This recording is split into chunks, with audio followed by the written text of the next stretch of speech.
From Bad Monkey Studios in beautiful Amish country, heard throughout these fabulous United States and around the globe on the World Wide Web, this is the B Team with Cory and Jim.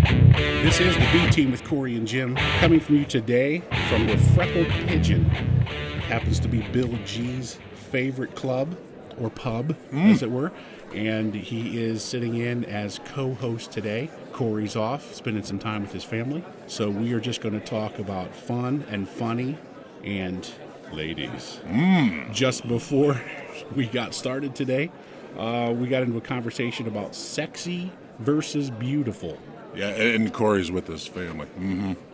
I saw it. You know what I saw? I took the screenshot. You saw it. Yep, it's right I did. there. Right here, right? Got it? Yep. Right I got it pulled up right here.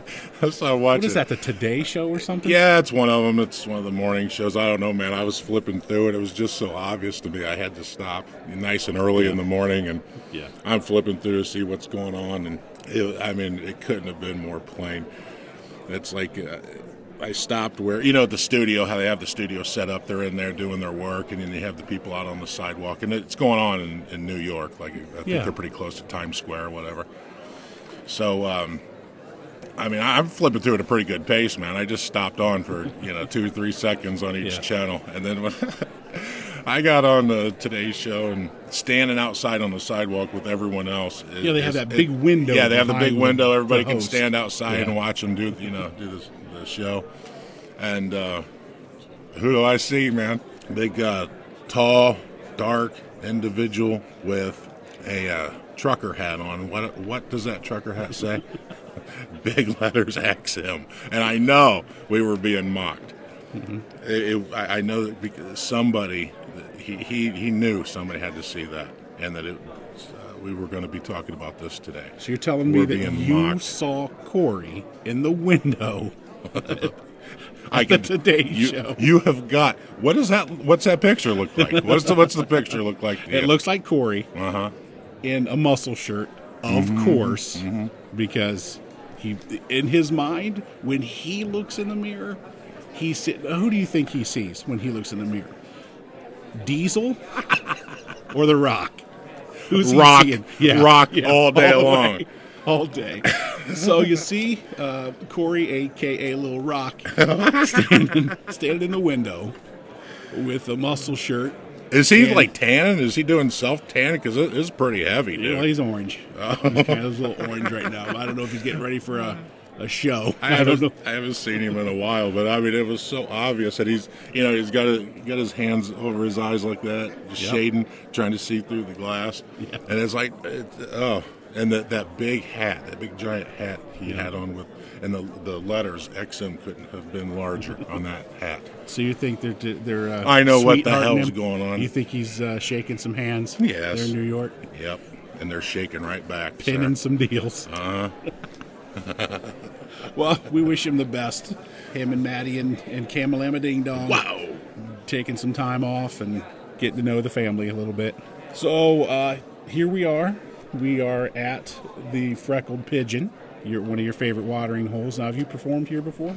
Yeah, I've been here probably half a dozen times or so. Yeah, it's about what would you say, 60-seater, 80-seater in here? It's 60, maybe just 60 seats. A few less, but they get them in here. They pack them in here pretty good, and they have all the taps sticking out of the wall, which you see over here on the south wall. What is that? About 30 taps from all over the great earth. I don't know. I've had a few taps to myself today. Hello. So. Ouch. So we were talking about sexy versus beautiful, and you were telling me you find me sexy. Yes. Cory's beautiful. Yeah, Cory's beautiful. But where it comes to the ladies, where are you curveball. Yeah. Well, you have the ones that are the classic beauties, classically beautiful women, and I don't know if women do the same thing with men or not. I don't know what women do, but there are the ones that are just that's what it is.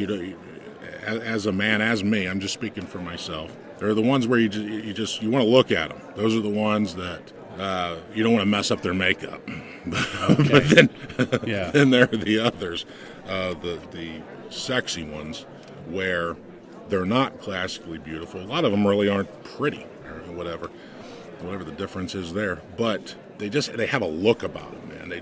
Where it's just like, and they know, and it's all about the sex appeal and this and that, and it's just so attractive. It's like it reminds me when you just said that. It reminds me of man, what's her name? The Baywatch girl, Pam Anderson. Pam Anderson. To me, cute at best. Yeah. Body that would not stop, but cute at best. They would show those, how you see on the celebrity sites, the people without their makeup and that sort of thing. Mm-hmm. Her without makeup, I mean, I'm sure at 19 she was, would be considered cute, but not like stunning or beautiful or. No, she aged hard, I think, because I remember seeing her. The first thing I ever saw her on was Married with Children. She was, very, very cute girl at that time. And it just seemed like, as the years went on, it was more about what was below the neck. But no, I never really thought, I don't think much of Pam when it comes to either one of the categories. Well, let's bust up these categories. Bust them. Let's go sexy versus beautiful. Let's start with sexy. Where are you at on sexy? So as far as a name goes, you want me to give me let's throw down some names. Let's throw out some names. Sexy to me is Tracy Lords. Do you remember her? Hello. In brown chicken, brown cow. Yeah. Adult film star. Yeah. And she did, I don't know, none of this is accurate, but she did, I think, hundreds of adult films, but only one of them was legal. And I only saw the legal one. Really? Yeah. She was underage for all the others. And when I say underage, folks, I'm not saying she was 11 or 12. She was like 16, 17, but she led on the industry. Oh. I'll say that she led them on, but some of them probably knew anyway. But come on. But she did all of those films, and then there was the only legal one that she did after she turned 18 was called I Love You, Tracy. And that's the only one I ever saw.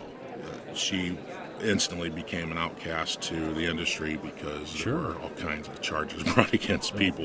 Put a lot of people out of business. There should have been. Right. But Tracy's she's one of those, man. Just she's got that sexy thing about her. She has almost like that little smirk thing that she has and those pouty lips, but not a classic beauty. You got that out of one film? I got a lot out that film. But yeah, she's one.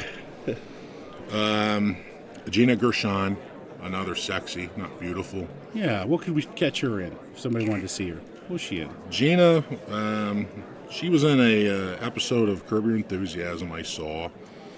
But she goes back a little bit. Yeah, she goes back. Yeah. She was also in one of the Steven Seagal movies, I think in the late 80s, early 90s. She was in another one where she played a lesbian with Jennifer Tilly. Hello. And, look her up if you don't know her. But I think most people know Gina. I'm not sure.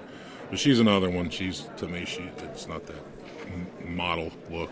She doesn't have that. She has that sexy, smirky thing to her. Yeah. Well, I'm in my sexy category, I wrote down Carmen Electra. I mean, I know she was industry made. Right. That kind of former Buckeye. She's a fellow Buckeye. Yeah. Kate Upton. She's another one. That's sexy category to you?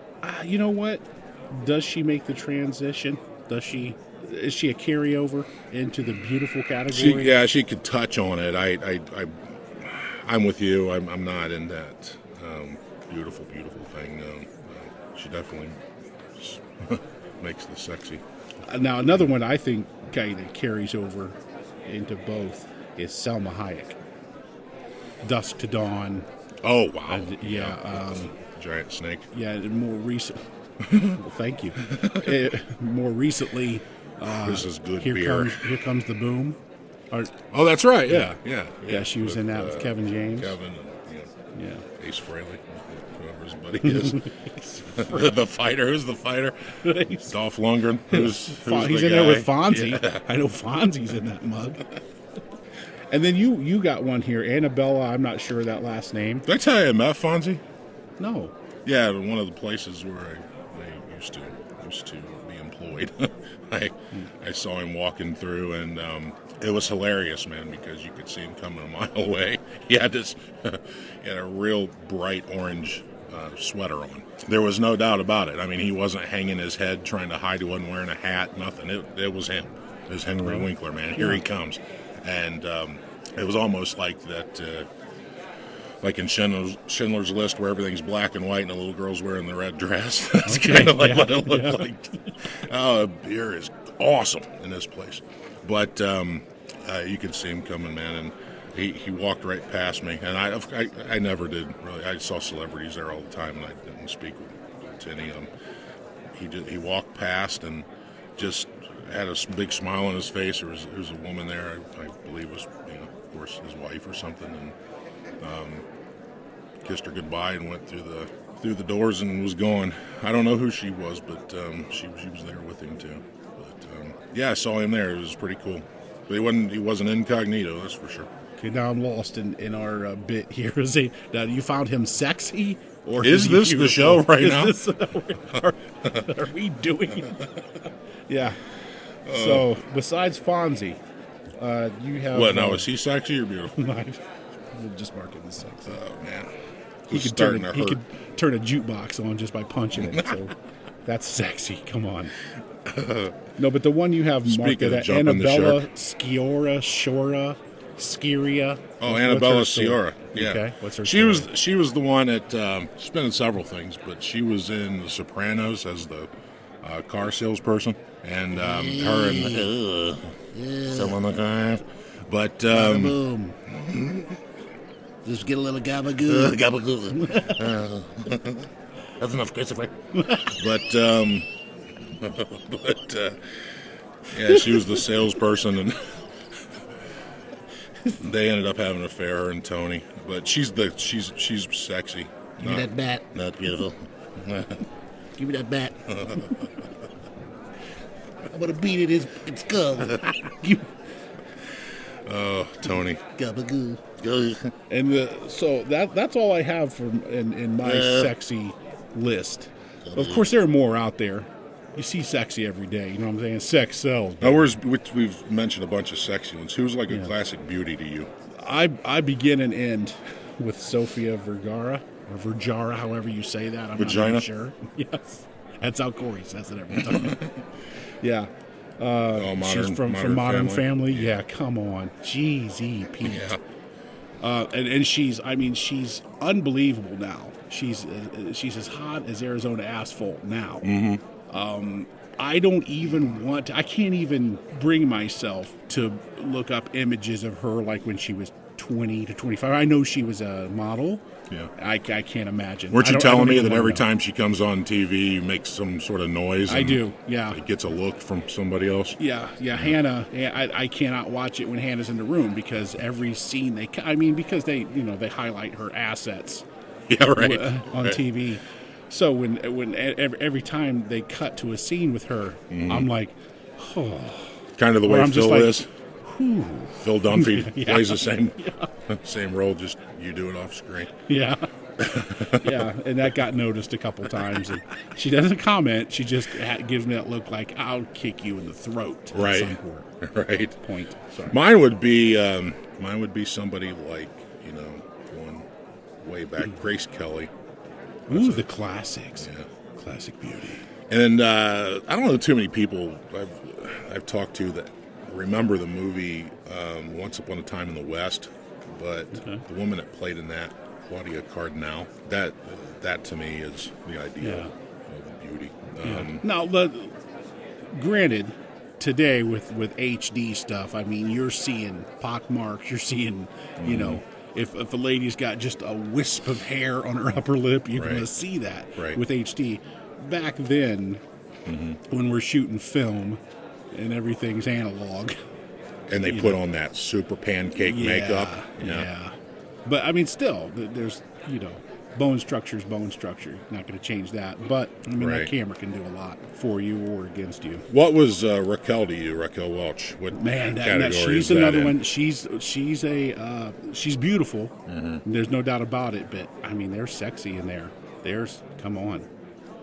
Her in that loincloth. I always put her, whenever I thought of Raquel Welch, I always thought of the word exotic. It's kind of like, that's not beautiful, not sexy. She's a Ferrari. Mm-hmm. If you're a Ferrari person. But she that's what she always. Do you remember, what was the woman's name that was in Pumping Iron Part 2? Oh, no, I didn't. She was like exotic. Rachel McClish. Oh, okay. Yeah, she was her too. She's in that exact same category to me. Okay, yeah. Where it's like exotic. Her and Rocky both. Yeah. But Marilyn's a beauty, or Marilyn Monroe? Yeah, that's beauty. Mm-hmm. That's beauty. Yeah, I think so. Well, Marilyn Munster. Marilyn Munster. Yeah. I think she was just. She was hip. ugly. She was hip. Yeah. She was a hip cat. She could dance. I know that. I know one of your favorites was Anna Nicole Smith. There is no doubt about it. I remember for I believe it was a birthday gift. Yeah. You got me a calendar. I kept that video. for years, probably till I got married. Yeah. Yeah.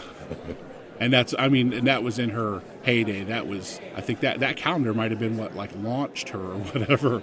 It was phenomenal. Because she'd come out with a video at the time too, and both of those both helped launch her because they were like her original products. Did you say virginal? Because there's I doubt it. And she married dude that was 107 or something. Yeah, I would have married him too. Yeah. He's a billionaire. That's all you would have just said to me. Oh man. Well, let's take a quick break. We can order you another round. Yeah, please. I'm almost halfway through with this one. Get another one over here. Where'd that dude go? He's right there. Look at him. We'll look for Scott. Yeah. Get over here, man. Because they're all Scott. They're so happy to have us here today. We're not taking up that much room. They put us in a corner. Oh, man. This is the B Team with Cory and Jim with guest host Bill G. We'll be right back.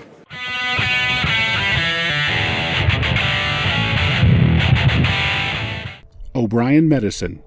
When you care about people, you create relationships, trust, and loyalty that no amount of money can buy. When you care about people, you are truly making a difference in their lives. Better health and wellness through medical and alternative treatments makes our patients' lives better. O'Brien Medicine, offering same-day appointments and flexible scheduling to meet your needs. O'Brien Medicine, tailored treatment options including nutrition, exercise, and medical interventions. Find out more at o'brienmedicine.com or call 614-344-7601. O'Brien Medicine, home of the same-day appointment.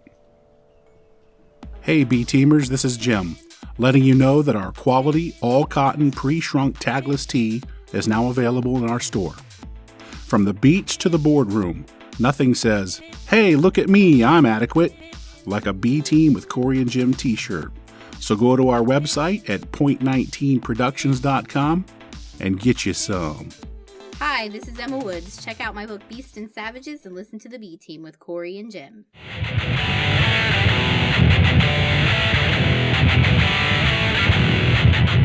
We are back.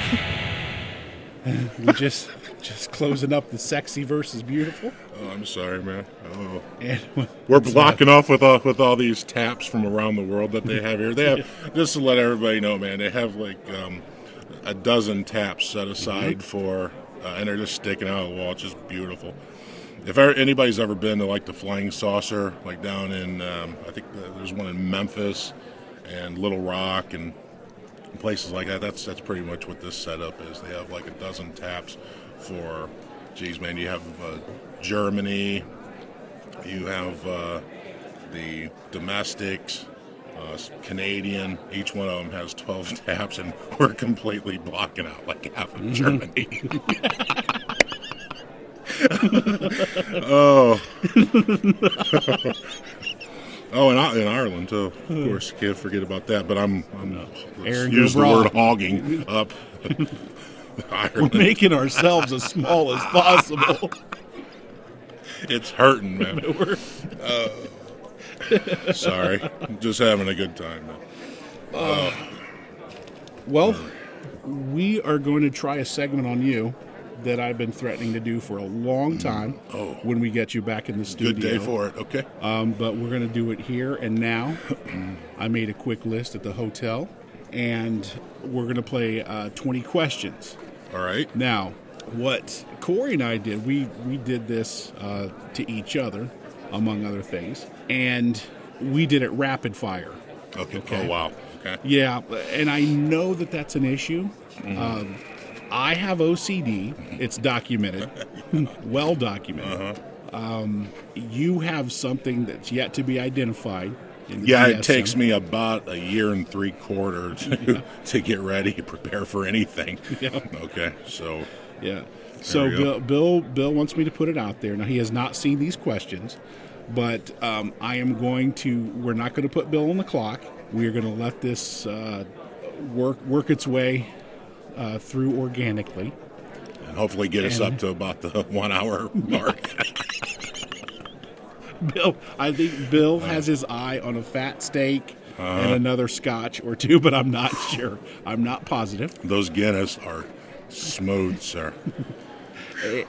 We did throw in a couple Pepsi Max before we got onto this, but Pepsi Max, it's the drink that refreshes. Yes, it is. It's the Guinness of colas. Huh? Yeah, like what I did there. Nice. Pepsi Max, man. Nice. That's Cory and Jim. C-O. Just want him to get it right on the check. All right. So I think I've beat the explanation to death. We're going to let Bill kind of explain his answers as we go through with 20 questions. All right. Okay? Yeah. First question. Day or night? Night. Paper or plastic? Paper. Cory or Jim? Jim. Chicken or egg? Egg.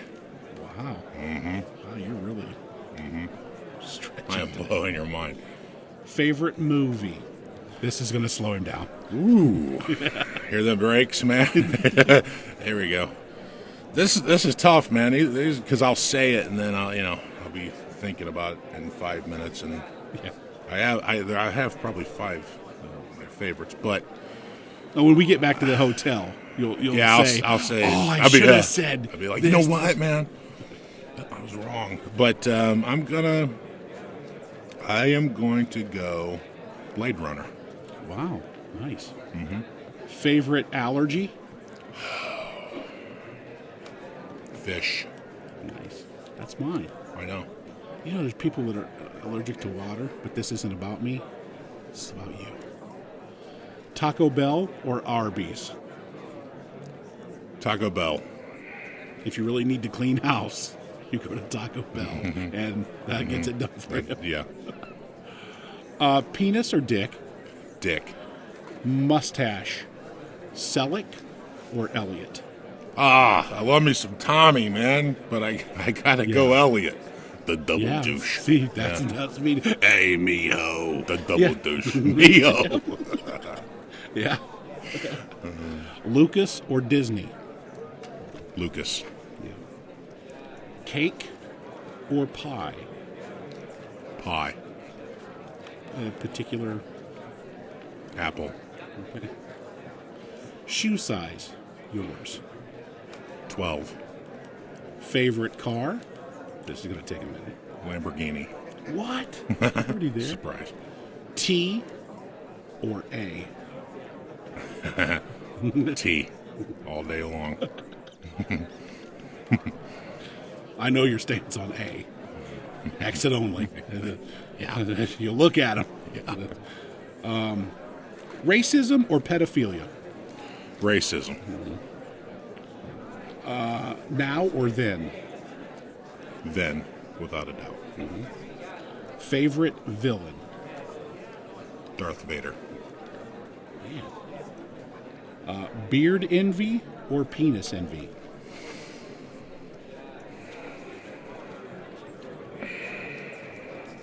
Beard envy, because I'm not familiar with the other. Penis envy? I don't have that.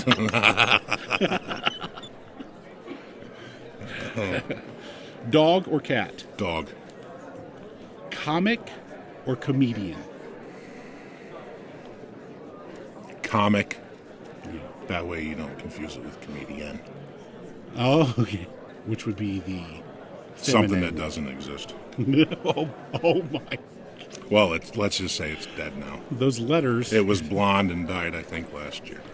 Now, oh no! Now you have to expand on that. Joan Rivers. Oh, It's the funniest woman I've ever Talk about that witnessed. a little bit. The death or her? Just her, yeah.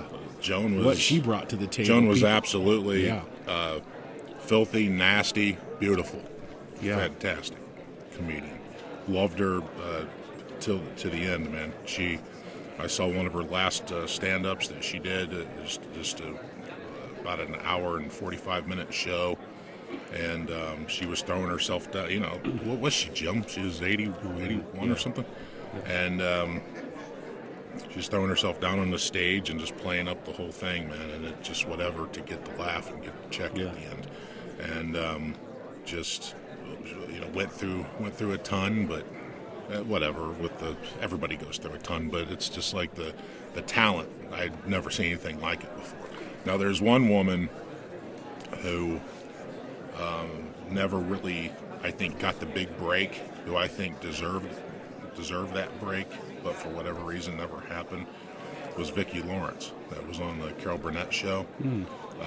She was in Mama's Family, played Mama, but that was like it. She did, as far as I know, she did Carol Burnett, she did that, but I think her talent and the way Vicki was, she could have gone much farther. I think now I don't know if she had decided or her management had decided she concentrated on music, I believe, after that. If I'm not, I might be wrong. Now you're thinking of Jim Neighbors.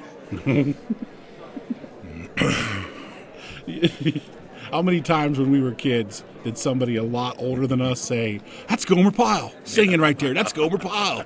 You hear him, and he's just one of those guys. Life is a beautiful thing.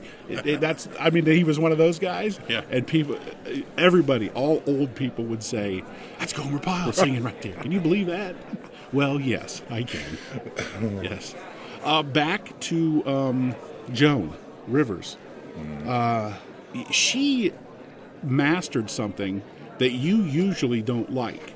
Like you've mentioned my stuff that I do, and the podcast itself. As I'm going along, I will stop the story dead and refer back to something. Right. Do you understand? Yeah. And that's not generally your favorite That's not thing. my thing. But she was a master at it. She would be telling a story about something, and then give you a little flashback of something, and then continue right on with the story. And she could do it in a way that was just hilarious. I mean, I've certainly not mastered it, but she. She did, and I'm always big on that stream of consciousness thing, man, because I think a lot of like the drive time radio guys and this and that, your audience, people that are probably driving to or from work, and you have to stay on subject or they're going to turn you off. But comedians recall all the time. And some are just better than others, and she was a master at it. But you'll find, most comedians there'll be something earlier on, and then they'll recall it toward the end of their set. But she bring it back constantly around. did it. Yeah. They'd bring it back around, tie it up. But but she could do that during a story. Yeah. Which I try to do, but I fail at miserably. But I try to come back, try to stay on track, Right. but at the same time, just take a little, take a little journey down this road just for a couple seconds, and then get back to the story. Yeah, it's kind of almost like a Family Guy kind of flashback almost type of that, thing. Yeah. And I certainly don't have that perfected. Right. We continue to work on it. But there was a question when you were asking me that list of questions about the you came on to racism, and there's just something real quick I want to say about racism. There have been jokes, that I've made. I've been around people that have made racist jokes and this and that, but with each other. And normally we make sure that there are people of different races around us whenever we make these jokes. And it has nothing to do with being a racist. It has to do with making fun of the absurdity of racism. And that's exactly it. And that's really just where I want to. I'm not going to apologize for anything that I joke around about. Right. And I don't believe that needs to be. So that's my stance, and it always will be, and nobody's going to change that. I'm not saying I'm a racist comedy writer or anything like that, but and I'm not seeking anyone's approval. That's not it. It's just all types of comedy gets put into what I do and the writing and discussions that I have, but it's not. I'm not being ugly about it. It's a discussion. It's to get a laugh. It's to bring things out in the open and not to hide and have your secret meetings, against other people. It's just really making fun of what racism is and the absurdity of racism, which is just very foolish, insecure, frightened people that are lashing out against people that are not like them. Like themselves. So that, I just wanted to make that point because I think, especially today in this climate, I mean, it's always been around us all my life, but that's it. And it's where you come from too. Yeah, it's what you're raised with and where you come from. Yeah, right. We both know horribly racist people. Yeah, that are maybe not in our generation, but maybe one or two before. Right. And but I also know that. And I'm not saying that this is who I am, but I also know that even within our family, there were family members that would talk about things and it would be uncomfortable. But I also know in my heart that, and this isn't an excuse for them, they should have never been that way. But I also know that in my heart that if they were alone, in the middle of a desert and there was someone of a different race stuck in a hole, they would have helped them out. But like I said, that's no excuse. It's still ugly no matter what. But I also know that there wasn't true ugliness behind it, where they wouldn't assist another person or be there to help them if they needed it. So it's about the funny. It's not the hatred in your heart. Exactly. You there don't you have go. any. It's about the funny, man. Right. And that's all it is. Because to take that a little further, Cory and I have made a conscious effort to use the R word, as we call it now. We have an R jar. That's that jar over there filled with dollar bills that you see. That we try not to say the word retard, or as Cory says, retard. But I think it's hilarious how we brought it with us today to the locale. Yeah. But anyway, but you try not to say that, right? I can understand. Yeah. But we try our best not to delve into that anymore. But again, it's where we came from. And I've said it before on the air. When we were kids, calling somebody a faggot just meant you were just calling them dumb or stupid, or they did something. Yeah, it meant goofy, nothing. We had I had no idea it had anything to do with sexuality. We didn't until understand I was much sexuality. older. We didn't. We were too young to even know what sexuality was. Nope. Or barely even knew the difference between a boy and a girl, just what they looked like. But we used to throw that word out all the time, and it meant nothing. It really didn't. And the same thing with retard for that was just years acting and years. like the knucklehead. You're just being being stupid. You're being this or that. But absolutely now, in today, 2016, you can't do it. No. Not even at the Freckled Pigeon. What was the first chick you ever? I was looking at the list again. I know everybody's tired of this. They turned a long time ago. Oh yeah, there's 3 They're people off. listening, but and we're 2 of them. Yeah. And but like after you became, maybe going through puberty or in your teenage years, what was the first memory of like when you saw a woman and you were like, I absolutely have it. I absolutely have it. What is it? It was in 8th grade. Uh-huh. Okay.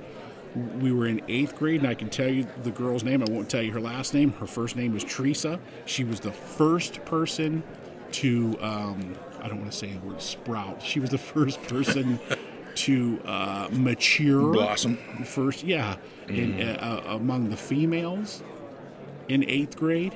And I remember being in art class, of all places, sitting in the back of the room, which I tended to do in my classes, if I could.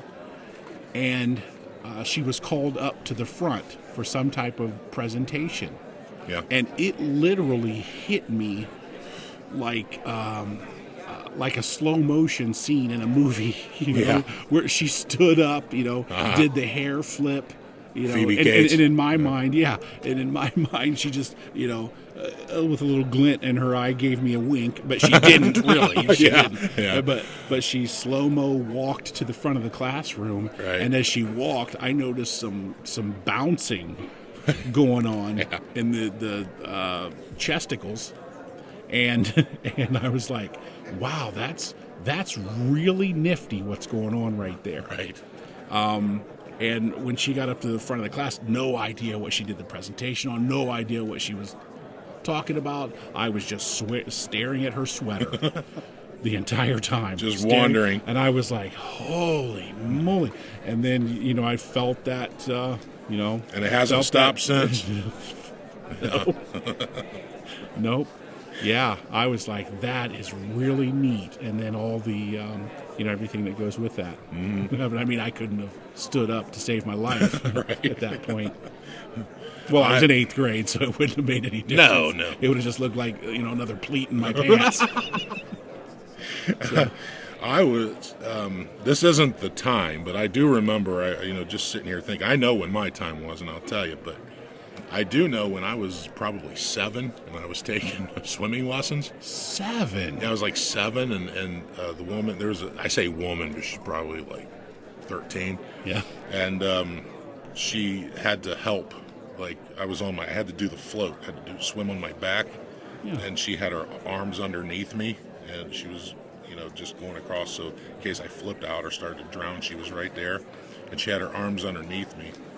And I remember I failed because I kept glancing over and looking at her chest, looking at her cleavage, and because that's what happened to me at that time. Well, at 7 you must have been hungry. I was like, something was, yeah, that sounds familiar. Man, I could eat right now, but yeah, I remember looking at her, and it wasn't like a sexual thing, but it was like what you just said. It was like, that's interesting. But, I remember that time. Now, my first holy mackerel, something's going on here, was The Price is Right back in the 80s. Do you remember the blonde that was on there? Which Diane, one? I think it was Diane Parkinson. Oh, no, we're going back to when Bob Barker. Yeah. Was on there. Yeah. Okay. But we're going like 80s. Okay. And, yeah. But Diane was on there. Barker's Beauties. She did everything she could to work that camera, and just the way she looked into it and stuff. And so I found myself home at lunch from high school, and nobody was there. Here we go. And it's the first time I had gone in, and I had made a microwave pizza. And I brought it out, and I'm sitting there. I'm sitting there, and Diane comes on. She's like showing one of the prizes, and of course, Bob always had her showing like the boats, and this one was a hot tub. So anything to get Diane in a bikini. Oh yeah. And so this day she had on a green bikini, and she was blind, big chest, just had all the curves, man. And she just had that, what we were talking about earlier, sexy beauty thing. Yeah. She was the sexy. She knew how to work the camera and make you think that you two were the only ones there. Yeah. And it's the only time I ever remember in my life where I took the pizza and set it aside and then went to work on little Johnny. I had my I had my shorts pulled all the way down to my ankles. Had my shorts pulled all the way down to my ankles. And Rookie. I had. Well, yeah, it was brand new. And Brand new to the sport. I'm on my knees, and I've got my feet back behind me. And of course, for whatever reason, I don't even know why I had to do this. I guess just to get all the obstructions out of the way. But I took my T-shirt that I had on, and I put it back up over my head. Wait a minute. Start again. Go really slow. Real slow. Dude, this right here is like, thanks, dude, but this is like number 9 right now since we've been sitting here. Drinks, that is. But when I'm sitting there, man, and that's when I learned the difference between short stroking and long stroking.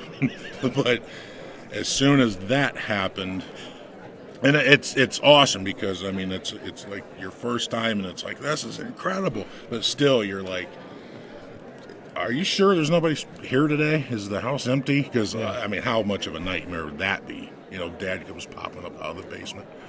But, but yeah, she was one of the Barker's beauties, and that's what she did to me. Well, let me tell you the difference between But now and then. I set food to the side for that. Yeah, and that's the difference between I now can't and do then. that.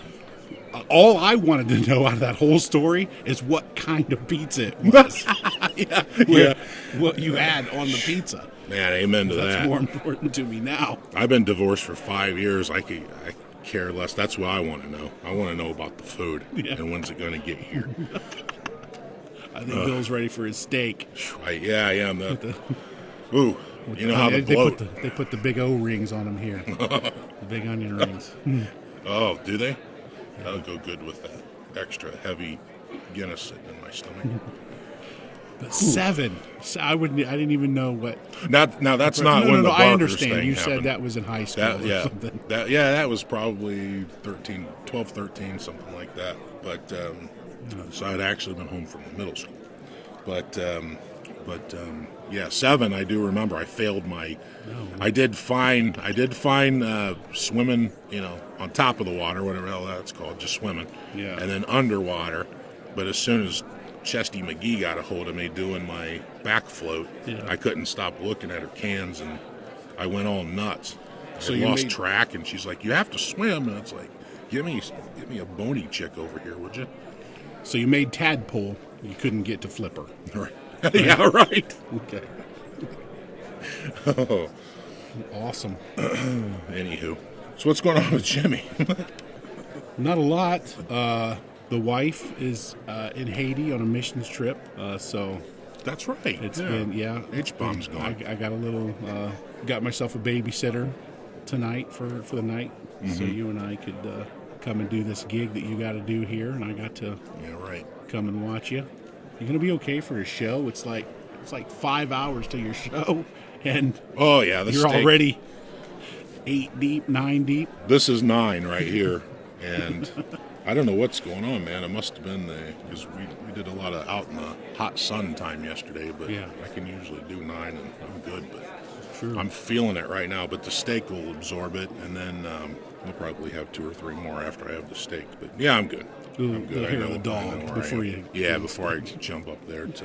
Now you were telling me that you yourself would like to do a Stevie Ray fact of the day.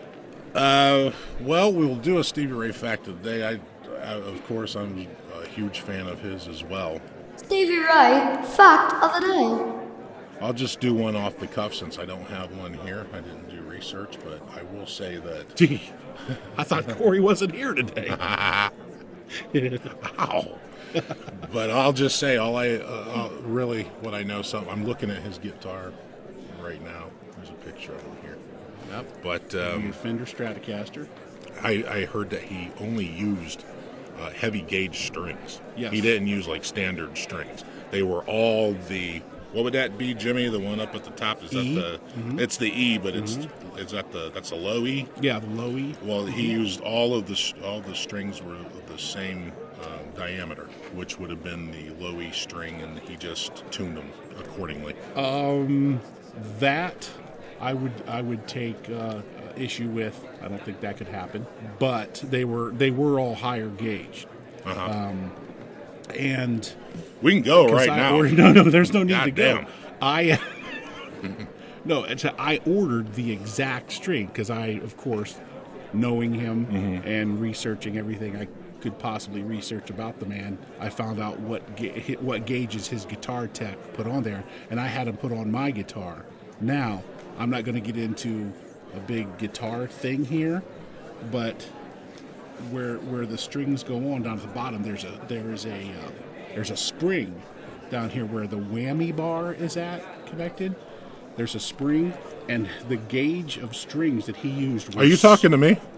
Yeah, still talking to you. The gauge of strings were so heavy that it pulled that thing out of the body of the guitar.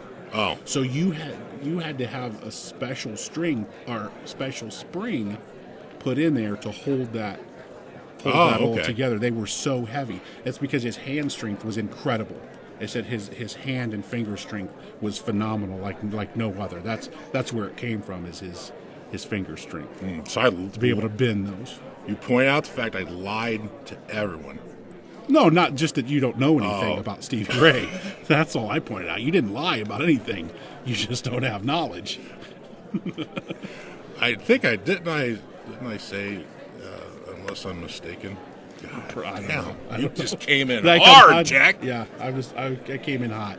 But it's Stevie Ray. Something I'm very passionate about. We lost Muhammad Ali with that fast bop, bop, bop, float like a butterfly, sting like a bee. Yeah. Stung me like a bee, sir. Yeah, have you seen that commercial where they have I don't Ali know and his if daughter? I have. Ali and his daughter are boxing each other. No. Have you seen that? No. Yeah, I saw that commercial. Ali has a daughter? Yeah. Yeah, she... Because she saved what's-his-name's life. Barimbe, the gorilla? No. Oh, no, nobody could save him. Oh. It's so sad. It's Harimbe. I'm not here to God, correct there you we all go. day. I'm not here to correct you all day. Wrong, dude. You're just wrong. I cannot wait until I get heckled tonight. Dude, fire up the Google just once before you do something. No, not today. But no, Tatiana Ali is her name. And do you remember when, what's his name? The guy that always tear his shirt off with the blonde hair, the wrestler. Rick Springfield? Nope. Ric Flair? The singer? Nope. The guy that was in Rocky. Hulk Hogan? He was going to kill himself. Thunderlips? Terry Hawk. No, say that. See how it happens? Yeah, no, it's Come on, man. You got to get through that Harley and hops and bong resin. You got to burn. No bong resin. None of that's going on. Got to burn through the hops resin to pull out Terry. Oh, but Stevie though, I'm going back to that because I don't want to hear any more about Thunderlips. Okay. But, no, I was telling you he was going to kill himself, and Tatiana apparently called him and said, "Don't." Really? All right, go. But Stevie Ray, you were talking about his finger strength, and I do remember seeing how. Now this is the recall that I don't like, but he used to have to use super glue and put his fingertips back on his a lot of guitarists do that. Yeah. No, he was the only one. Nope. None of that's true. But we'll give that to you. We gotta leave you. We gotta leave you walk away here today with something in your pocket. Oh my goodness! You're here to do a comedy show at the what is this? The Frozen Pigeon, the Freckled Hen. Oh no, the Freckled Pigeon is the pub we're at now. Bill's going to be doing a show here. What's that 5-pointed star on the wall for? Stick to the roads. Don't go through the moors. What's that a reference to, folks? Send us an email, point19productions@gmail.com. Let us know if you know that movie. Bill knows it. It's one of his. I'm really surprised you didn't list that as your favorite movie. It's one of my favorite horror movies. It's awesome. It is awesome. But, yeah, you're going to be performing here pretty soon. That's right, and then we got to get you fired up. Isn't that right? We got to start working on. No, I just want to go home. Okay. I miss my kids already. I'm driving back. You're staying. I'm driving back. That's right. What do you think the over under is on minutes of how many how long people stuck around for this one? For this show? Yeah. How many minutes? 7. Wow, 7 really? to 9 minutes. Whew. Yeah. I was going a hard 3. Yeah.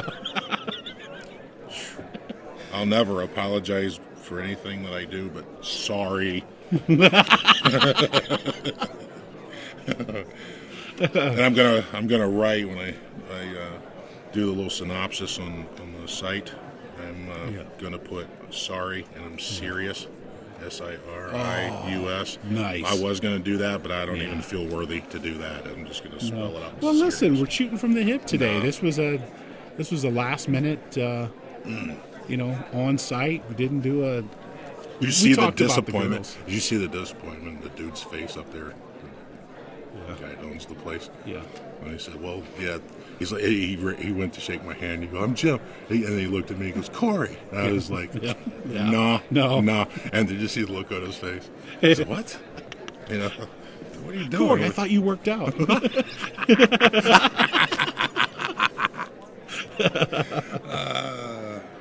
anywho. Fun time. Let's talk just a little bit of comedy before we take off. Yeah, yes, sir. You got any favorites going on right now? And I want to ask you about something. I've been seeing a lot on the Facebook for some reason. People are sending me a lot of Carlin-esque things. Was Carlin next level in your mind? Was he next level comedy, or was he just a really good writer? He's a funny guy who researched and wrote really well. Or was he just absolutely researched, wrote very well? He was Gallagher without the sledgehammer. And I'm not. I don't mean that to be insulting. It's not insulting. Gallagher was. Yeah, super. He brought up a bunch of very good points, political points, state of affairs, and then the world, and. But that's what Carlin was. He was next level comedian because I put him right up there. I put him. A lot of people say he's the best stand up ever, and that's not to you. That's like saying me, he's the greatest guitarist. It's up to each individual, man. It was to me it was Pryor.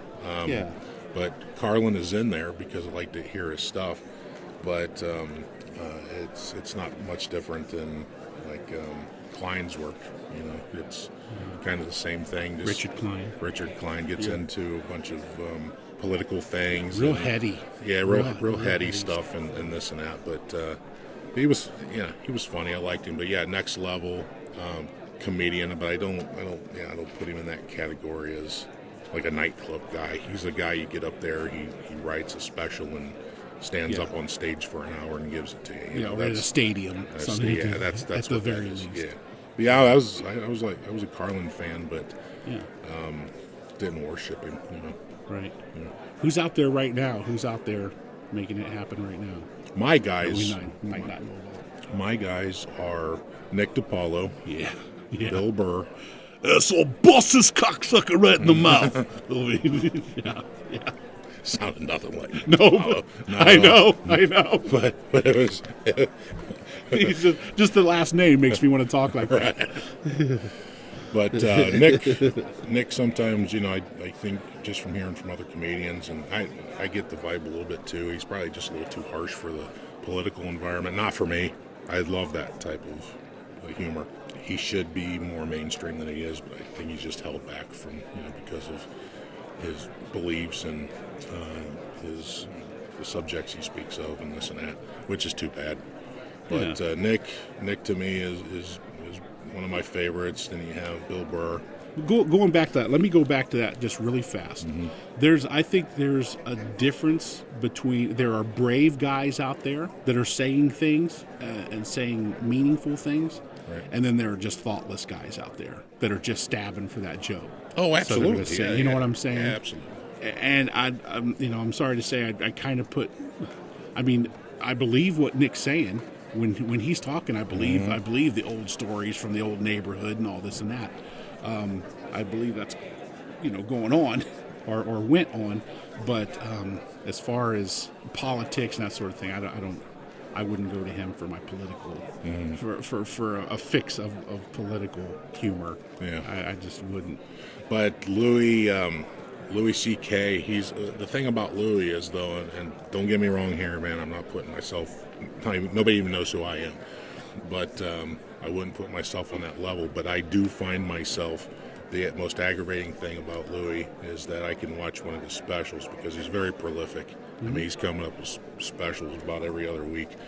And but I find myself after every routine he does, I have to go in and scratch things out of my notebook, so I don't repeat, or people start accusing me of stealing material. But that's the most aggravating thing. I've never met Louis, nor will I probably ever. Is it Louis? Is all that stuff in Louis's head, or is Louis at the point now he can afford a couple writers to help him out?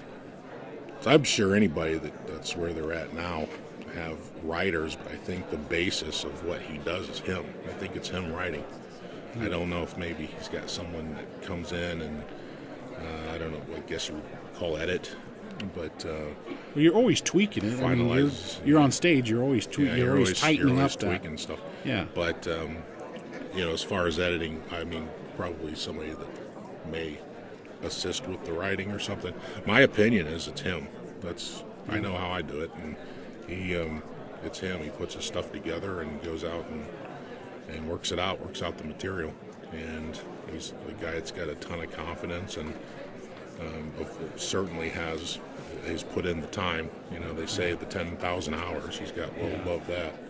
And so he's at the point in his life now where it's like, I've got this figured out. I know I'm good at what I'm doing, and the way that the industry is and the way people are doing things, it doesn't seem to be working. It's too much of a cookie-cutter industry, so I'm going to go ahead and go into these meetings and tell them how I want to do it, and if they don't like it, then we don't have to do it.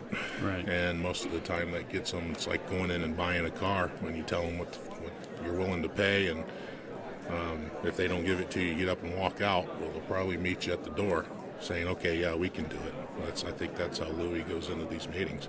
It's like, they'll say to him, hey, we see here how you want to do this, but we would like it done this way. And then Louis would just come back at him and say, no, then, I don't want it done that way. If you don't want to do it my way, we don't have to do it at all. It doesn't matter to me. And then he'll end up getting what he wants. And I like that. I appreciate that. Well, he's obviously got hours and hours and hours of material. They always tell you, you start with that 5 minutes, you tighten that up, then you go to 10 minutes, you tighten that up. I mean, how much time does an average guy that's on the road, that hits the road, how much time you got in? Could you do an hour special? Are you half-hour guy, or where are you at? What kind of show could you hold? I can do you like this gig here. I can go up there and I have most people laugh, but if you haven't done it, go ahead and try to do it. I'll give you a good solid 15 of material, but then I can stand up there on stage and stretch it out probably another 10 minutes, 10 to 15 minutes.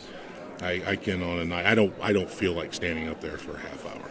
Yeah. I can give you a good tight 15 that'll make people laugh. They'll get a good show out of it. Yeah. But then I can stretch conversation or some back and forth time. We can go another 10 minutes with it. So about 25 minutes.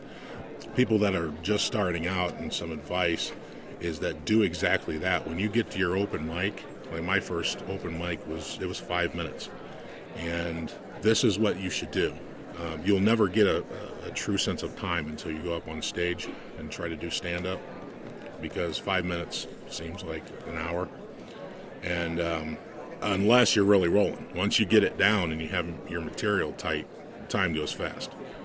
But what you want to do is, if you want to get a good tight 5, make your material and work out about 10 minutes, 10 to 15 minutes.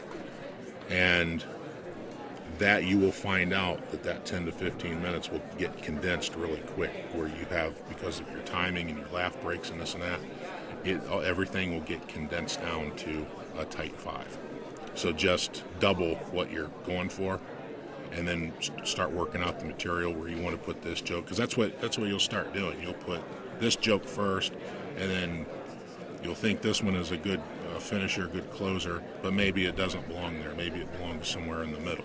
and you have to move jokes around. There are pronunciations that you don't want to repeat because then it's not funny. You have to work on all those things. There's so much to consider. That's what people don't realize is a good comedian, when he comes out on stage, you'll think he just came out, got out of his car cold, jumped on stage and started talking. Yeah, no way. And that, yeah. No way. It's just like what I referred to. I don't know if anybody knows what I'm talking about, but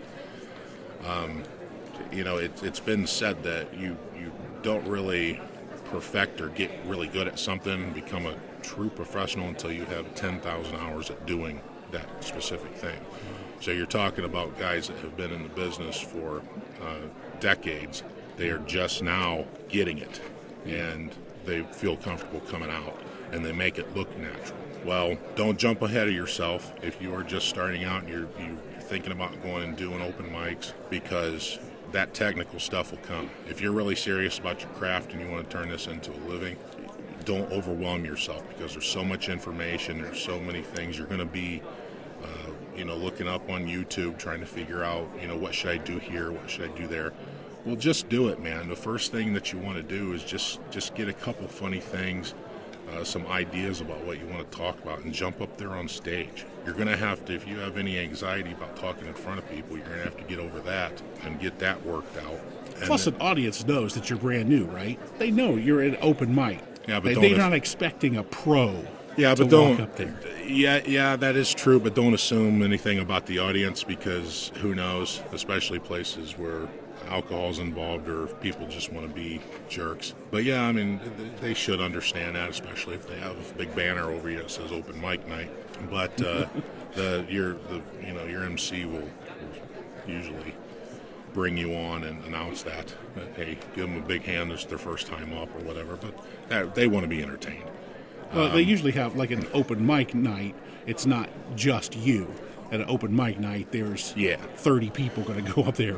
Yeah, depending on where it is, they might do open mics for an hour and then bring on the regulars. Yeah. But what I'm saying is, get yourself up there first and just feel it. Feel what it's like to be up there.